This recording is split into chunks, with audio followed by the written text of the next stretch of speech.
Hi guys, welcome back to my channel. This sponsored by BuyMote. இந்த app எப்படின்னா நமக்கு வேணுங்கிற வீட்டுக்கு தேவையான எல்லா ப்ராடக்ட்ஸும் வச்சுருக்காங்க. இது வந்து ஒரு ஆப். இதில் வந்து எல்லாமே நமக்கு வேணுங்கிறது வீட்டுக்கு தேவையானது, ஃபுட் ஐட்டம்ஸ் இது மாதிரி எல்லாமே இதில் கிடைக்குது. இந்த ஆப் வந்து இதுலேயும் ப்ளே ஸ்டோர்லேயும் இருக்குது. லிங்க்கும் டிஸ்கிரிப்ஷனில் கொடுத்துருக்கேன், செக் பண்ணி பாருங்கள். வாங்க வீடியோக்குள்ளே போகலாம். இது என்ன அப்படின்னா குழந்தைங்களுக்கு கொடுக்கறதுக்காக வாழைக்காய் இருக்கு இல்லையா, நேந்திரம்பழம் அப்படின்னு சொல்லுவாங்க இல்லையா, அதில் வந்து காயை வந்து இந்த மாதிரி பவுட்ரு பண்ணி கொடுத்தா குழந்தைங்களுக்கு வந்து ரொம்ப நல்லது. உடம்பு வெயிட் போடாத குழந்தைங்களுக்கு கொஞ்சம் நல்லா வெயிட் கெயின் ஆகும். அதாவது கெட்ட கொழுப்பு இல்லாமல் இது நல்ல இது மட்டும் வந்து உடம்புக்கு ரொம்ப எலும்புந்தோலமாக இருக்கிறாங்க இல்லையா, அந்த மாதிரி குழந்தைங்களுக்குலாம் இது கொடுத்திங்கன்னா ரொம்ப உடம்புக்கு நல்லது. இந்த வாழைக்காய் வாங்கிட்டு வந்து இந்த மாதிரி தோலெல்லாம் நல்லா சீவிக்கோங்க. சீவுறதுனா இந்த மாதிரி லைட்டாக கட் பண்ணி விட்டுட்டு கை வச்சு பிரிச்சிங்கனாலே பழம் தனியாக தோல் தனியாக வந்துடும். அந்த காய் என்ன பண்ணுறீங்கன்னா ரவுண்டாக சீவணும். சீவிட்டு இந்த மாதிரிலாம் பிரிச்சிங்கன்னா வந்துடும். அந்த மாதிரி பிரிக்கணும். நான் எப்படி பிரிக்கிறேன்னு பாருங்கள். இந்த மாதிரி கட் பண்ணி விட்டுட்டு கொஞ்சம் ஹார்டாக இருக்க மாதிரி தான் இருக்கும். பட் இருந்தாலும் நீங்கள் கொஞ்சம் கட் பண்ணி விட்டுட்டு எடுத்துட்டிங்கன்னா ஈஸியாக வந்துடும்.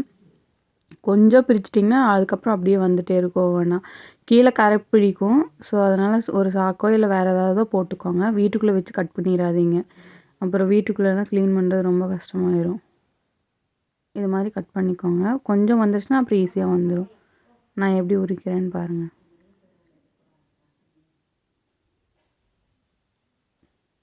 கொஞ்சம் ஹார்டாக தான் இருக்கும்.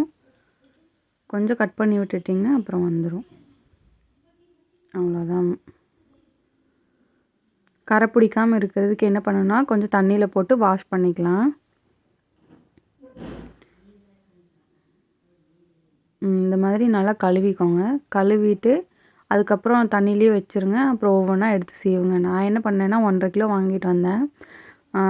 தோல்லாம் சீவுனது போக 1 கிலோ கிட்ட இருந்தது. அது என்ன பண்ணணுன்னா நல்லா கழுவிட்டு இந்த மாதிரி சீவணும். ஸ்லைஸாக நல்லா ஸ்லைஸாக சீவிட்டு அதை என்ன பண்ணணுன்னா ஒவ்வொரு பிளேட்லேயும் கொஞ்சம் கொஞ்சமாக வச்சு நல்லா காய வச்சுக்கோங்க. ஒரு நல்லா வெயில் அடிக்கும்போது ஒரு 2 நாள் 3 நாள் காஞ்சாலே அது போதும். நல்லா மொறுன்னு வந்துடும். கையில் எடுத்து இப்படி உடச்சி பார்த்திங்கன்னா அது நல்லா பவுட்ரு மாதிரி வரும். நமக்கே தெரியும் இது அரைச்சா ஓகே அப்படின்னு சொல்லி. அது மாதிரி வர வரைக்கும் நல்லா காய வச்சுக்கோங்க. இந்த சீவுறது இல்லை அப்படின்னா நீங்கள் பீட்ரூட் சீவுறது இருந்தால் அதில் கூட சீவிக்கலாம். இந்த மாதிரி சீவிக்கோங்க.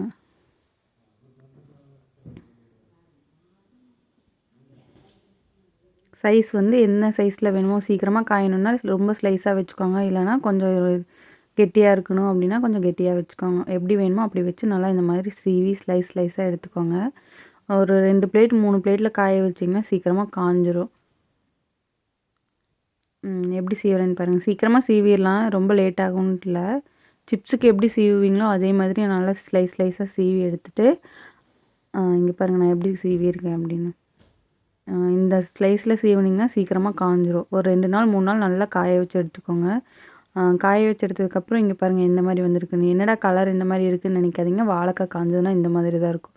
இந்த மாதிரி இப்படி உடச்சிங்கன்னா பவுட்ரு ஆகும். இந்த மாதிரி பவுட்ரு ஆனதுக்கப்புறமா எடுத்து மிக்ஸி ஜாரில் போட்டு நல்லா பவுட்ரு அரைக்கணும்.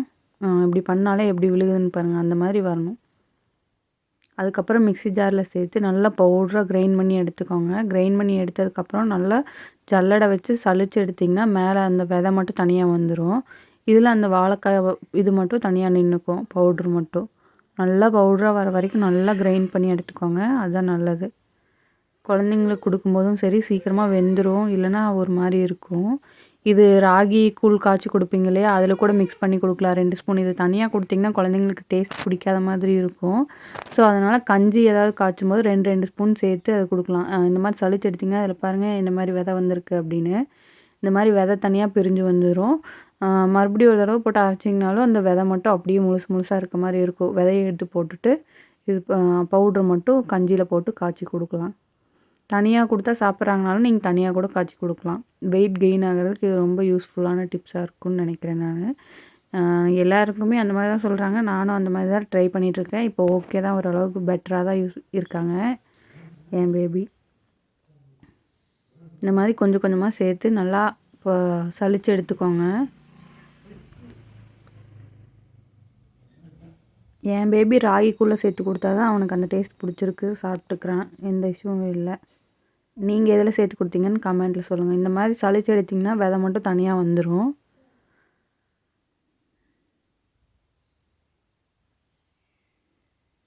ம் 1.5 கிலோ 2 கிலோக்கு பக்கம் இருந்தது பழம். அதுக்கு இவ்வளோ தான் பவுட்ரு வந்தது. இங்கே பாருங்கள், இவ்வளோ தான் இருக்குது பவுட்ரு. மொத்தமாகவே இவ்வளோ தான் இருந்துச்சு அரைச்சி எல்லாமே பண்ணி எடுக்கும்போது. ரேட் ஜாஸ்தியாக தான் இருந்தது வாழைக்காய். நீங்களும் வாங்கிட்டு வந்து ட்ரை பண்ணுங்கள். தேங்க்யூ.